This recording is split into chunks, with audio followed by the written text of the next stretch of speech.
నమస్తే, welcome to YK news. మనం కార్యక్రమానికి స్వాగతం. ఇక రాయలసీమ సాగునీటి ప్రాజెక్టులకు ఈసారి బడ్జెట్లో అయినా నిధులు కేటాయిస్తారని సీమవాసులు గంపడాషతో ఎదురు చూస్తున్నారు. నిజానికి సీమ జిల్లాలో వేల ఎకరాలకు సాగునీరు అందించే ప్రాజెక్టులు దెబ్బతిని ఏళ్లు గడుస్తున్నా మరమ్మతుల పనులు ఓ కొలిక్కి రాలేకపోతున్నాయి. నంద్యాల జిల్లా మిడుతూరు సమీపంలో కేసీ కెనాల్ నీటి ఆధారంగా 3 టీఎంసీల నీటి నిల్వ సామర్థ్యంతో నిర్మించిన అలగనూరు రిజర్వాయర్ లోపలి భాగం కూలిపోవడంతో 5 ఏళ్లుగా నిరుపయోగంగా మారింది. వైసీపీ ప్రభుత్వ హయాంలో చేపట్టిన మరమ్మతుల పనులు పూర్తి కాకపోవడంతో నంద్యాల, కడప జిల్లాల రైతాంగంతో పాటు కడప జిల్లా పరిధిలోని ప్రజలు త్రాగునీటి అవసరాలకు బ్రేక్ పడింది. వైసీపీ ప్రభుత్వం మరమ్మతులకు నిధులు కేటాయించి ఉంటే సాగు, త్రాగునీటి సమస్య తలెత్తేది కాదనే విమర్శలు వినిపిస్తున్నాయి. ఇక కడప జిల్లా రాజంపేట మండలం చెయ్యేరు నదిపై 2.23 టీఎంసీల నిల్వతో నిర్మించిన అన్నమయ్య ప్రాజెక్టుకు 2021 నవంబర్ నెల 19వ తేదీన వచ్చిన వరదలకు మట్టి కట్టలై వరద నీరు ప్రవహించింది, కొట్టుకుపోయింది. 666 కోట్లతో వైసీపీ ప్రభుత్వం టెండర్లు పిలిచి 2 ఏళ్లు పూర్తి చేయాలని భావించిన ప్రాజెక్టు పునర్నిర్మాణంపై స్పష్టత రాకపోవడంతో పనులు పెండింగ్లో పడిపోయాయి. అలుగూరు, అన్నమయ్య ప్రాజెక్టుల మరమ్మతుల కోసం కూటమి ప్రభుత్వం చొరవ చూపితే నంద్యాల, కడప జిల్లా రైతాంగంతో పాటు ప్రజల అవసరాలు తీరుతాయని ప్రజలు కోరుతున్నారు. ఇదే అంశానికి పూర్తి సమాచారం మా రాయలసీమ కోఆర్డినేటర్ శ్రీనివాస్ అందిస్తారు. రైట్ శ్రీనివాస్, మీ ఫోన్ అన్మ్యూట్ చేయండి. రైట్. రాయలసీమ జిల్లాలలో సాగునీటి ప్రాజెక్టుల మరమ్మతుల పట్ల పాలకులు చొరవ చూపకపోవడంతో రైతులు తీవ్రంగా నష్టపోవాల్సిన పరిస్థితి ఏర్పడింది. గత వైసీపీ ప్రభుత్వంలో కేసీ కెనాల్ ని ఆధారంగా చేసుకొని మిడుతూరు సమీపంలో, నంద్యాల జిల్లా మిడుతూరు సమీపంలో నిర్మించినటువంటి అలగనూరు రిజర్వాయర్, ఈ రిజర్వాయర్ కి 2017లో మట్టి కట్ట రివిట్మెంట్ కొంత కుంగిపోవడం, ఆ తర్వాత ఇసుక బస్తాలతో సర్ది నీటి నిల్వ చేస్తే 2019లో మరింత భాగం కుంగిపోవడంతో శాశ్వత మరమ్మతులు చేపట్టాలని వైసీపీ ప్రభుత్వం 3 కోట్ల రూపాయల నిధులతో టెండర్లు పిలిచి కాంట్రాక్టర్కి అప్పగించింది. అయితే 3 కోట్ల రూపాయలతో కాంట్రాక్టర్ పనులు చేపడుతున్న సమయంలో మట్టి కుంగిన భాగంలో మట్టిని తొలగించే ప్రయత్నం చేయగా ఈ రిజర్వాయర్ లోపలి భాగంలో మట్టి కట్ట మరింత కుంగిపోవడంతో కాంట్రాక్టర్ పనులు చేయలేనని స్పష్టం చేయడం జరిగింది. దీంతో అప్పటి నుంచి ఈ రిజర్వాయర్ లో 3 టీఎంసీల నీటి నిల్వ చేసి అక్కడి నుంచి కడప జిల్లాకు దాదాపుగా 80,000 ఎకరాలకు సాగునీటితో పాటు ఇటు నంద్యాల, కడప జిల్లాల ప్రజల తాగునీటి అవసరాలను తీర్చాల్సిన ఈ ప్రాజెక్టుకు మరమ్మతులు చేపట్టకపోవడంతో ఇటు సాగు, తాగునీటిని కోల్పోయారు. అదేవిధంగా కడప జిల్లా రాజంపేట వద్ద రాజంపేట చెయ్యూరు నదికి పై దాదాపుగా ఈ రిజర్వాయర్ నిర్మించి దాదాపుగా రాజంపేట పరిసరాలలో దాదాపుగా 13 గ్రామాలకు సాగునీటితో పాటు రాజంపేట మున్సిపాలిటీకి తాగునీటిని అందించాల్సిన ఈ ప్రాజెక్టుకు సంబంధించి పరిశీలిస్తే మాత్రం 2021లో వచ్చిన వరదల్లో మొత్తం ఎగువ నుంచి భారీ స్థాయిలో అంచనాకు మించి వరద నీరు రావడంతో ఈ ప్రాజెక్టు మట్టి కట్ట పూర్తిగా దెబ్బతినింది. అదేవిధంగా మట్టి కట్ట నీటి ప్రవాహాన్ని కొట్టుకుపోవడంతో ప్రస్తుతం అన్నమయ్య ప్రాజెక్టు కేవలం ఒక గేటు నిర్మాణానికి సంబంధించిన స్ట్రక్చర్ మాత్రమే మిగిలి ఉంది. మిగిలిన మొత్తం నీటి ప్రవాహాన్ని కొట్టుకుపోవడంతో అప్పట్లో వైసీపీ ప్రభుత్వం హయాంలో దాదాపు 600 కోట్ల రూపాయలతో టెండర్లు పిలిచారు. అయితే ఈ ప్రాజెక్టు అన్నమయ్య ప్రాజెక్టు పునర్నిర్మించే చర్యలో భాగంగా అక్కడ కాంట్రాక్టర్ పనులు మొదలు పెడితే కొన్ని సాంకేతిక సమస్యలు తలెత్తడంతో వాటిపై ఈ రోజు వరకు స్పష్టత రాకపోవడంతో ఆ ప్రాజెక్టు నిర్మాణం నిలిచిపోయింది. ఇటు అలగనూరు రిజర్వాయర్ తో పాటు ఇటు రాజంపేట వద్ద ఉన్నటువంటి అన్నమయ్య ప్రాజెక్టులని కనీసం ఈ బడ్జెట్ లో మరమ్మతుల కోసం నిధులు కేటాయిస్తే ఇది 2 ప్రాంతాలలో రైతులకు సాగునీటితో పాటు ఆయా సమీప ప్రజల తాగునీటి అవసరాలు కూడా తీరే అవకాశాలు ఉన్నాయని పలువురు భావిస్తున్నారు. Right, thank you Srinivas. ఇక ఇదే అంశానికి మనతో మాట్లాడటానికి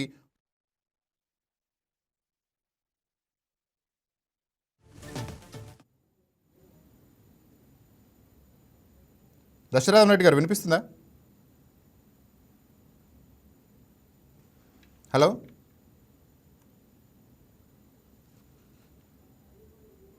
ప్రేక్షకులందరికీ కూడా హృదయపూర్వక నమస్కారాలు. నమస్తే అండి, చెప్పండి సార్. అలగనూరు రిజర్వాయర్ వల్ల ఏ ప్రాంతాలకు సాగునీరు అందేది, ముఖ్యంగా రిజర్వాయర్ వద్ద మట్టికట్ట కుంగిపోవడానికి ప్రధాన కారణం ఏంటంటారు సార్? సార్, అలగనూరు రిజర్వాయరు నేను సాగునీటి కంటే కూడా ఈ రాష్ట్రం యొక్క విధి విధానాలకు ఒక ఉదాహరణగా మిగులుతోంది. అలగనూరు రిజర్వాయర్ అంటే ఏది ప్రాధాన్యతనివ్వాలి, ఏది ప్రాధాన్యతను ఇవ్వకూడదు అని ఎంచుకునే కార్యక్రమంలో భాగంగా ఆంధ్రప్రదేశ్లో అలగనూరు రిజర్వాయర్ అనేది ఒక కీలకంగా ఉపయోగపడుతుంది. మీరు అడిగిన ప్రశ్నకు సమాధానం చెప్పేదానికంటే ముందుగా రైట్ ఈ విషయాన్ని ప్రేక్షకులకు, సమాజానికి స్పష్టం చేయాల్సిన బాధ్యత నా మీద ఉంది. రైట్ ఈ అలగనూరు రిజర్వాయర్ అనేది 1986లో కరువుబండ ఉద్యమం జరిగిన నేపథ్యంలో జరిగిన పరిణామ క్రమంలో తెలుగుగంగకు రాయలసీమకు నీళ్లు ఇస్తూ గాలేరు నగరి హంద్రీనివాను కూడా ప్రకటన చేసిన నేపథ్యంలోనే కేసీ కెనాల్ స్థిరీకరణ కోసం అలగనూరు రిజర్వాయర్ కూడా ఎన్ రామారావు గారు చేపట్టారు. రైట్ సార్ 1987లో ఆ ప్రాజెక్టుకు అంకురార్పణ జరిగితే 2004కు పూర్తయింది. అంటే 17 సంవత్సరాలు పట్టింది. ఒక రిజర్వాయర్ రాయలసీమ ప్రాంతంలో ఒక చిన్న రిజర్వాయర్ తయారు చేయడానికి 17 సంవత్సరాలు పట్టింది. కానీ ఏ ప్రజల నుండి కూడా పెద్ద ఎత్తున గొడవ రాలా. రైట్ ఎందుకు 2 ఏళ్లలో పూర్తి చేయలేదు, 5 ఏళ్లలో పూర్తి చేయలేదు, 10 ఏళ్లలో చేయలేదు అనేది ఒక చిన్న రిజర్వాయర్ కూడా. అంటే ఇది రాయలసీమ యొక్క సమాజం యొక్క ఏ స్థితిలో ఉన్నదని తెలియజేయడానికి ఒక ఉదాహరణ. 2016లో ప్రారంభమైన రిజర్వాయర్ 2004లో ప్రారంభమైన రిజర్వాయర్ అంటే 17 సంవత్సరాలు పట్టి పూర్తయిన రిజర్వాయర్ 2017లో కుంగింది. రైట్ సార్ కుంగి 3 టీఎంసీల సామర్థ్యం ఉన్నది. 1 టీఎంసీ నీళ్లు కూడా నిలబెట్టుకోలేని పరిస్థితి ఉన్నప్పుడు చంద్రబాబు నాయుడు గారు అధికారంలో ఉన్నారు, తెలుగుదేశం ప్రభుత్వం. మరి ఆ టైంలో ఒక 80 లక్షలు ₹1 ఇస్తే ఆ ప్రాజెక్టు నిర్మాణం దాన్ని సరిదిద్ది నీళ్లు నిలబెట్టి 3 టీఎంసీలు నీళ్లు నిలబెట్టే పరిస్థితి ఉంది. 3 టీఎంసీలు అనుకుంటే అందరూ అనుకుంటున్నట్టుగా 30,000 ఎకరాలకు నీళ్లు ఇచ్చే ప్రాజెక్టు కాదు ఇది. రైట్ ఇది కేవలం స్థిరీకరణ కోసం కేసీ కెనాల్ నుండి వస్తున్న నీటిలో చివరి తడి కోసం ఒక 90,000 నుండి 1,00,000 ఎకరాలకు నీళ్లు అందించడం. అంటే కేసీ కెనాల్కి ఎక్కడ రిజర్వాయర్ లేవు. 40 టీఎంసీల కేటాయింపులు ఉంటే ఉన్నది సుంకేశ్వర దగ్గర 1 టీఎంసీ 1.2 టీఎంసీ ఉంటే మిగిలిన నీళ్ళని నదీ ప్రవాహంతో రావాల్సినప్పుడు 3 టీఎంసీలు నిలబెట్టుకొని చివరి తడి కోసం నిలబెట్టుకొని 1,00,000 ఎకరాలను స్థిరీకరించే ప్రాజెక్టు. అంటే ఎంత కీలకమైన ప్రాజెక్టు పాలకులు అంచనా వేసుకోవాలి. రైట్ సార్ అలాంటి కీలకమైన ప్రాజెక్టుకు ₹1 కోటి కేటాయించి ఉంటే 2017లో కేటాయించి ఉంటే ఈ రోజు 2026లో దాదాపు 9 సంవత్సరాల్లో 9,000 కోట్ల నుండి 10,000 కోట్ల రూపాయల వ్యవసాయ సంపదను సృష్టించే ప్రాజెక్టును తెలుగుదేశం ప్రభుత్వం పక్కన పడేసింది 2017లో. రైట్ అంటే ₹1 కోటి ఎందుకు ఇవ్వలేకపోయారు అనేది ఒక ఆలోచన చేస్తే ఇక్కడ అంటే ప్రభుత్వం యొక్క ప్రాధాన్యతలు మారిపోయినాయి. రాష్ట్ర విభజన జరిగిన సందర్భంలో రాజధాని హైదరాబాద్ కేంద్రంగా ఉండాలి, పోలవరం ప్రాజెక్టు కేంద్ర ప్రభుత్వం నిర్మిస్తోంది, ఆంధ్రప్రదేశ్లో నిర్మాణంలో ఉన్న ఉమ్మడి ఆంధ్రప్రదేశ్లో నిర్మాణంలో ఉన్న గాలేరు నగరి హంద్రీనివా వెలుగొండ ప్రాజెక్టును పూర్తి చేయాలన్నది రాష్ట్ర విభజన చట్టంలో చాలా స్పష్టంగా చెప్పిన అంశం. అయితే అంటే ఎందుకు చెప్పారు వాళ్ళు? రాష్ట్ర విభజన జరిగిన సందర్భంలో ఏ రాష్ట్రానికైనా సరే ఆర్థిక ఇబ్బందులు ఉంటాయి కాబట్టి మీరు ఉన్న ఇంటిల్నే భాగం పంచుకొని 10 సంవత్సరాలు ఉండండి, మీ ఆర్థిక వ్యవస్థ అభివృద్ధి చెందడానికి కావాల్సిన సంపద సృష్టించే ప్రాజెక్టులు మీరు నిర్మాణం చేసుకోండి, మీ శక్తికి సరిపోదు కాబట్టి మిగిలిన ప్రాజెక్టులు మేము ఢిల్లీ నుండి కట్టిస్తాం కేంద్ర ప్రభుత్వం నుండి అంటే ప్రభుత్వం యొక్క విధానాల్లో లోపంతో మేఘాల మీద అమరావతి రాజధాని చెప్పి ఇక్కడ తీసుకొచ్చారు, కార్యాలయ తరలింపులు తీసుకొచ్చారు. అంటే ఏమైపోయింది? నిధులన్నీ కూడా ఒకవైపు మళ్ళిన పరిస్థితి మనకు కనపడుతుంది. అదేవిధంగా కేంద్ర ప్రభుత్వం నిర్మించాల్సిన పోలవరం ప్రాజెక్టు నెత్తున పెట్టుకొని ఈ ప్రాజెక్టులన్నింటినీ కూడా అంటే రాష్ట్ర విభజన చట్టంలో చేపట్టవలసిన తెలుగుగంగ గాలేరు నగరి హంద్రీనివా ప్రాజెక్టులు 11 సంవత్సరాలుగా మూలన పడి ఉన్నాయి. 6 సంవత్సరాల కాలంలో పూర్తి చేయాలని చెప్పి 80 దశకంలో మొదలుపెట్టిన ప్రాజెక్టులు ఈ రోజు మూలన పడి ఏ ప్రాజెక్టు కూడా నీళ్లు రాని పరిస్థితి ఉన్న నేపథ్యంలో అలగనూరు లాంటి ప్రాజెక్టుకు ₹1 కోటి కూడా ఇవ్వలేకపోయారంటే ప్రభుత్వ విధానాలు ఎంత అధ్వానంగా ఉన్నాయో అర్థమవుతోంది. వాళ్ళకి తెలియక కాదు ఇది. మరి ఆ ప్రభుత్వం చంద్రబాబు నాయుడు గారు ₹1 కోటి ఖర్చు పెట్టకుండా వదిలేసి ప్రభుత్వం దిగిపోయాడు 2019లో. పోయిన తర్వాత వచ్చిన వైసీపీ ప్రభుత్వం అధికారంలోకి రాగానే వాళ్ళు ఏదో చేస్తామనుకున్నారు. రాష్ట్ర బడ్జెట్ చూస్తే వాళ్ళ పరిస్థితి అయోమయంగా అయిపోయింది. 3 కోట్లతో టెండర్ పిలిచిన టెండర్ తీసుకున్న వాడు కూడా వైసీపీ పార్టీ వాడే తీసుకున్నాడు, తెలుగుదేశం పార్టీ వాడు కాదు. ఆయనకు డబ్బులు ఇవ్వడం కోసం ఇవ్వడం కోసం వాళ్ళకి ఇబ్బంది ఏం లేదు, వాళ్ళ పార్టీ వాడే డబ్బులు ఇవ్వచ్చు. కానీ రాష్ట్ర ఆర్థిక పరిస్థితి ఆ డబ్బులు ఇచ్చే పరిస్థితి కూడా లేని స్థితిలోకి దిగజారిపోయింది. ఇది మనం అర్థం చేసుకోవాలి. ఈరోజు 85 లక్షలు ఇవ్వకపోవడం వల్ల ఆ ప్రాజెక్టు పక్కన పడిపోయింది. అదేవిధంగానే 102 ప్రాజెక్టులను జగన్మోహన్ రెడ్డి గారు రాష్ట్ర ఆర్థిక పరిస్థితిని దృష్టిలో పెట్టుకొని రాయలసీమలో రద్దు చేయాల్సిన పరిస్థితి వచ్చింది. అంటే ఇప్పుడు తప్పు చేసిందంతా ఎవరు? చంద్రబాబు నాయుడు గారు అమరావతి పోలవరం తీసుకొస్తే జగన్మోహన్ రెడ్డి గారు అధికారంలోకి వచ్చిన తర్వాత కూడా అయ్యా రాష్ట్ర పరిస్థితి ఈ కారణాలతో ఈ స్థితికి దిగజారిపోయింది, నా దగ్గర డబ్బులు లేవు, ఖర్చు పెట్టలేని పరిస్థితి ఉంది, ఏమి చేయాలని చెప్పి ట్రాన్స్పరెంట్ గా అఖిలపక్ష సమావేశాలు ప్రజా సంఘాల దగ్గర పెట్టవలసిన వాళ్ళు అది పెట్టకుండా వాళ్ళ సంక్షేమ పథకాలు అనుకుంటూ అవే గెలిపిస్తాయి అనుకుంటూ డబ్బులు దాన్ని ఖర్చు పెట్టుకుంటూ ఉన్న డబ్బులను కూడా అక్కడ ఖర్చు పెట్టేస్తూ మిగతా వాటంతా పక్కన పెట్టారు. అంటే డబ్బులు లేకపోవడం వల్ల అమరావతిని పక్కన పెట్టి 3 రాజధానులని ఒక డ్రామా ఆడారు. అదేవిధంగానే పోలవరం ప్రాజెక్టు కూడా అరాకొర నిధులు వస్తుంటే ఖర్చు పెట్టుకుంటూ ఏమీ డబ్బులు లేని పరిస్థితుల్లో ఉన్న వాస్తవ పరిస్థితిని రెండు ప్రభుత్వాలు దాచిపెట్టేసి ఈ రోజు అన్యాయం చేసి రాయలసీమలో కానీ మొత్తం రాష్ట్రానికే ఒక గుదిబండలాగా అంటే మొత్తం రాష్ట్రం అంతా మునిగిపోయే పరిస్థితిని తీసుకొచ్చారు. Right sir. కనుక ఈ రోజు మనం మాట్లాడుకుంటున్న అలగనూరు అనేది ఒక క్లాసికల్ ఎగ్జాంపుల్, రాష్ట్ర ఆర్థిక పరిస్థితిని తెలియజేసే ఎగ్జాంపుల్. కాబట్టి ఈ రోజుకైనా సరే ప్రభుత్వాలు వాళ్ళ యొక్క ప్రియారిటీలు మార్చుకొని ఏ ప్రాజెక్టులు నిర్మాణం చేయాలి, ఏది చేయకూడదు అనే దాని మీద ఒక ప్రాధాన్యత ఇవ్వాలి. ఈ రోజు మరి అలగనూరు రిజర్వాయర్ కు వచ్చిన వెంటనే మేము పెద్ద ఎత్తున చాలా కార్యక్రమాలు చేశాం. తెలుగుదేశం ఉన్నప్పుడు చేశాం, వైసీపీ ఉన్నప్పుడు చేశాం. ఈ రోజు రాజకీయ నాయకులు చేస్తున్నట్టుగా తెలుగుదేశంలో ఉన్నప్పుడు వైసీపీ వాళ్ళు పోయి అలగనూరు మీద అరిచారు.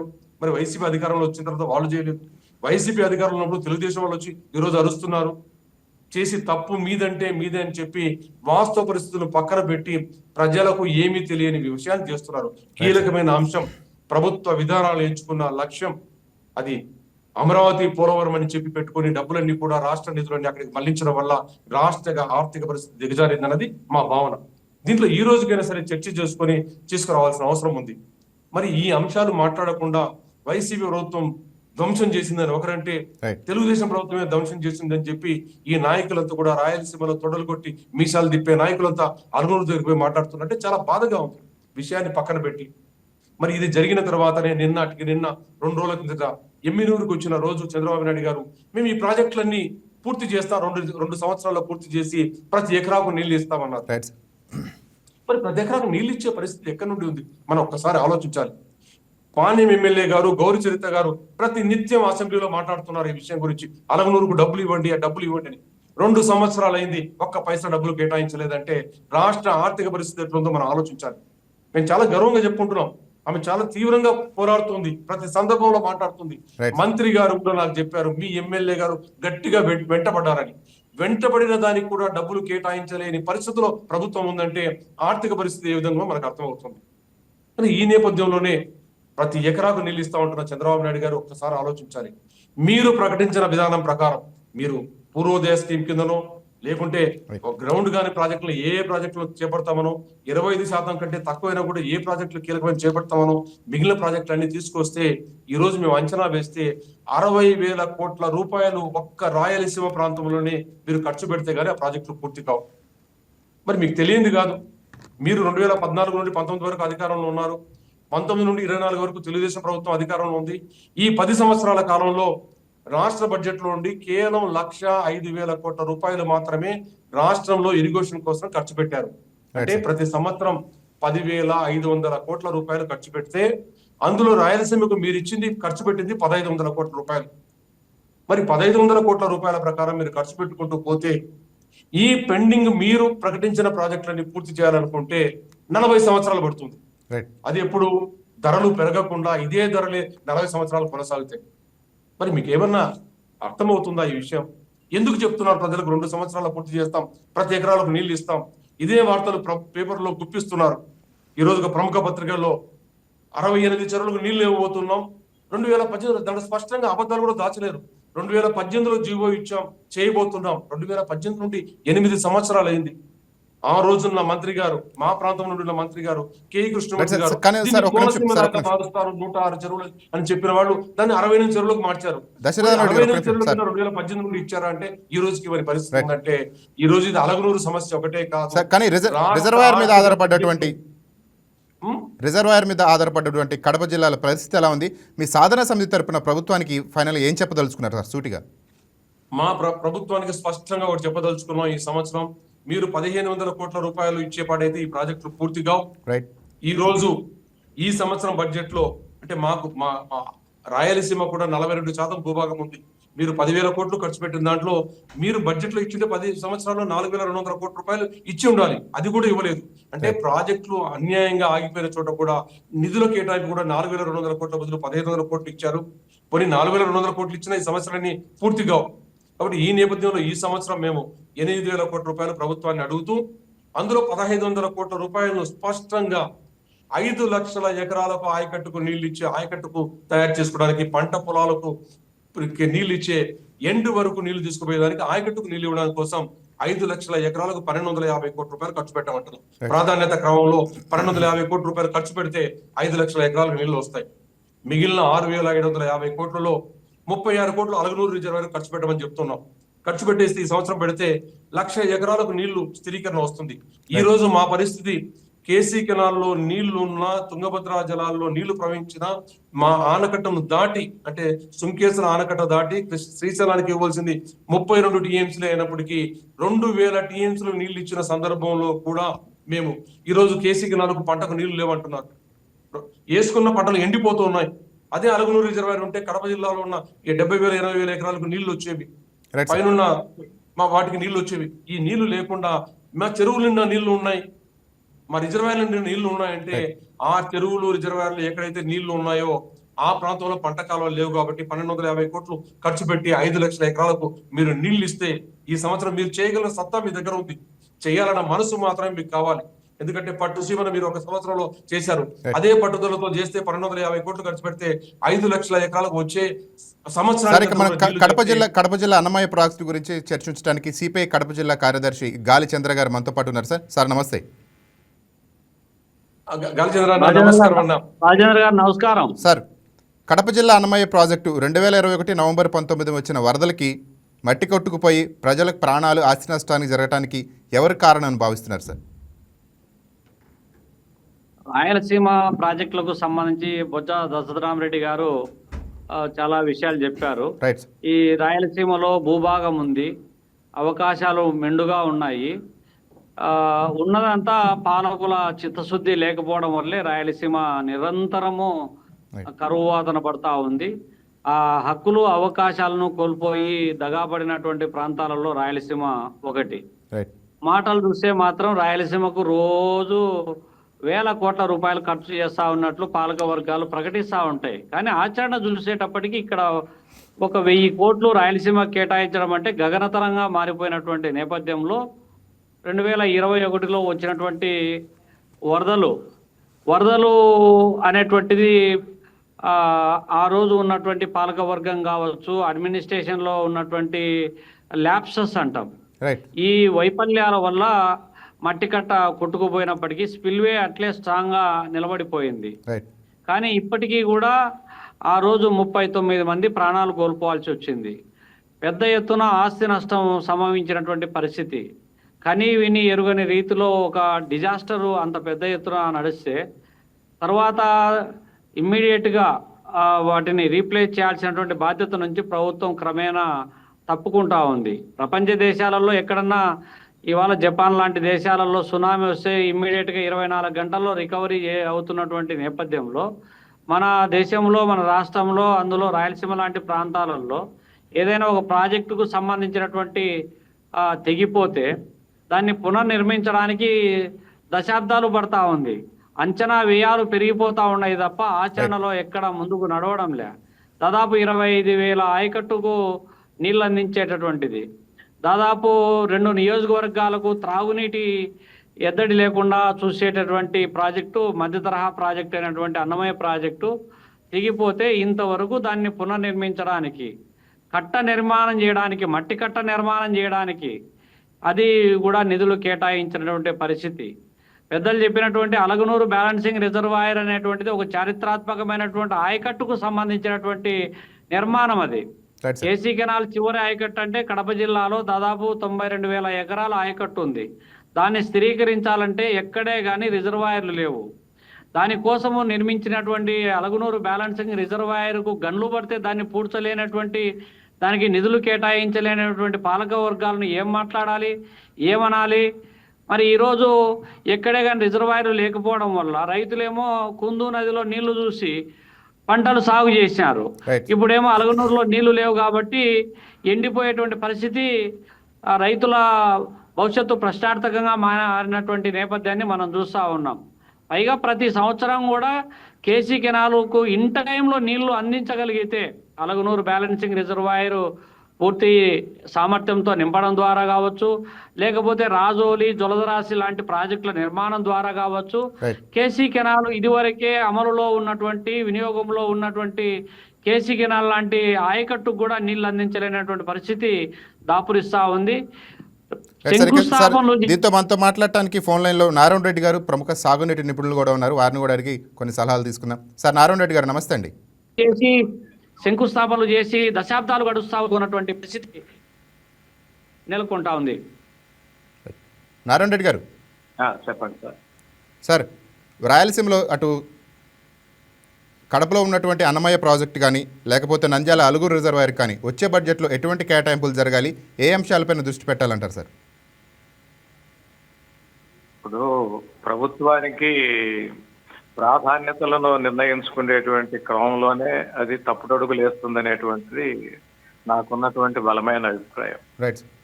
ఎందుకని అంటే ఈరోజు ఈ రాష్ట్రం అభివృద్ధి కావాలా అంటే సాగునీటి ప్రాజెక్టులను పూర్తి చేయకుండా, రైట్, సాగునీటి ప్రాజెక్టులకు అవసరమైనటువంటి నిధులను కేటాయించకుండా, ముఖ్యంగా రాయలసీమ కానీ లేదు నెల్లూరు ప్రకాశం మెట్ట ప్రాంతాలు కానీ అభివృద్ధి అవటం అనేటువంటిది అసాధ్యం. రైట్. సాగునీటిని ప్రాజెక్టును పూర్తి చేయటం ద్వారా వ్యవసాయ రంగమే కాదు, పారిశ్రామిక రంగం కూడా అభివృద్ధి అవుతుంది. రైట్. పారిశ్రామిక రంగం, వ్యవసాయ రంగం రెండూ అభివృద్ధి అయితే ఈ వలసలను అరికట్టవచ్చు. దాంతోపాటు విద్యాలయాలు, ఉపాధి అవకాశాలు ఇవన్నీ కూడా లభ్యమవుతాయి.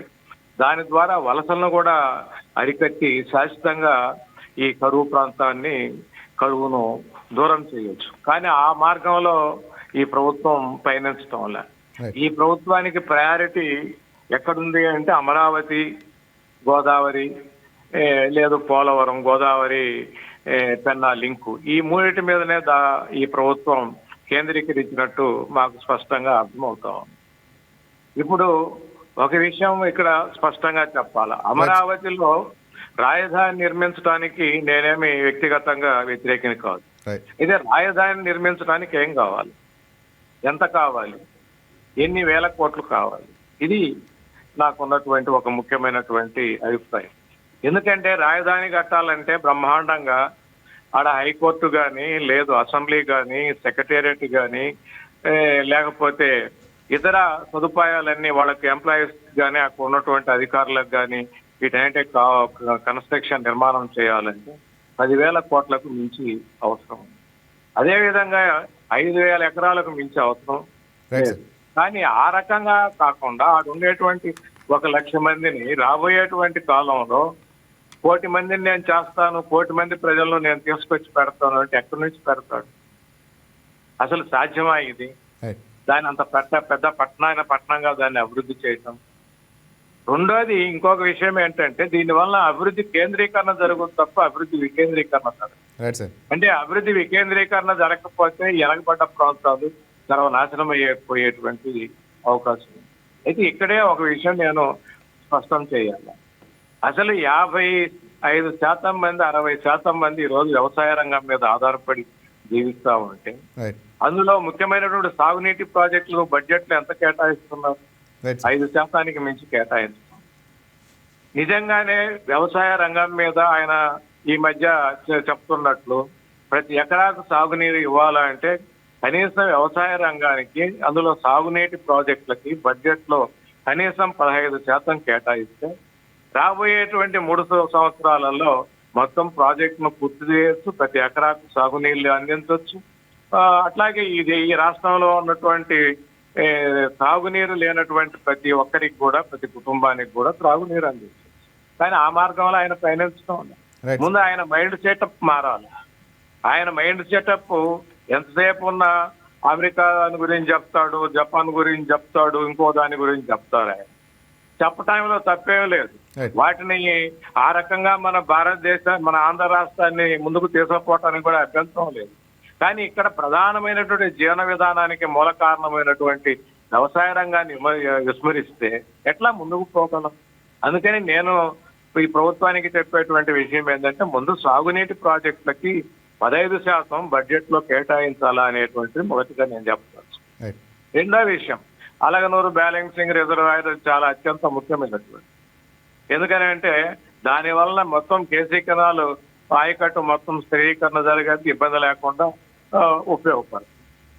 దాంతో పాటు ఈరోజు మనం కింద చెయ్యేరు ప్రాజెక్టు కింద చూస్తే ఈ రోజుటికి అక్కడ 200 ఎకరాలకు పైగానే ఈ మేట వేసినటువంటి ఇసుకను తీసినటువంటి పరిస్థితి లేదు.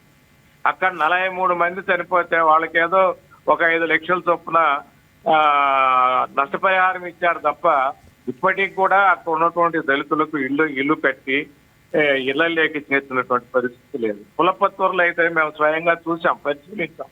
ఈ రోజైతే కూడా అక్కడ ఉన్నటువంటి దళితులు ఆ రోజు లేచిన చెట్ల కిందనే జీవిస్తా ఉన్నారు.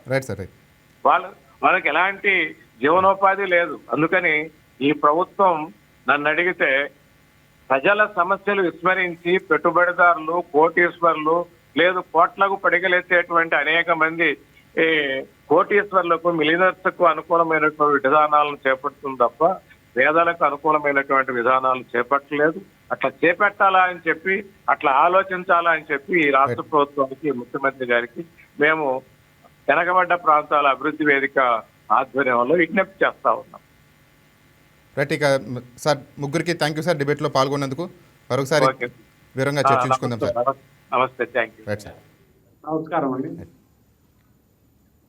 ఎస్, ఇది అప్డేట్స్. చూస్తూనే ఉండండి వైకే న్యూస్. ఇది తెలుగు వారి గుండె చప్పుడు. ఈ వీడియో మీకు నచ్చినట్లయితే లైక్ కొట్టి షేర్ చేసి మా వైకే టీవీ ఛానల్ని సబ్స్క్రైబ్ చేయండి.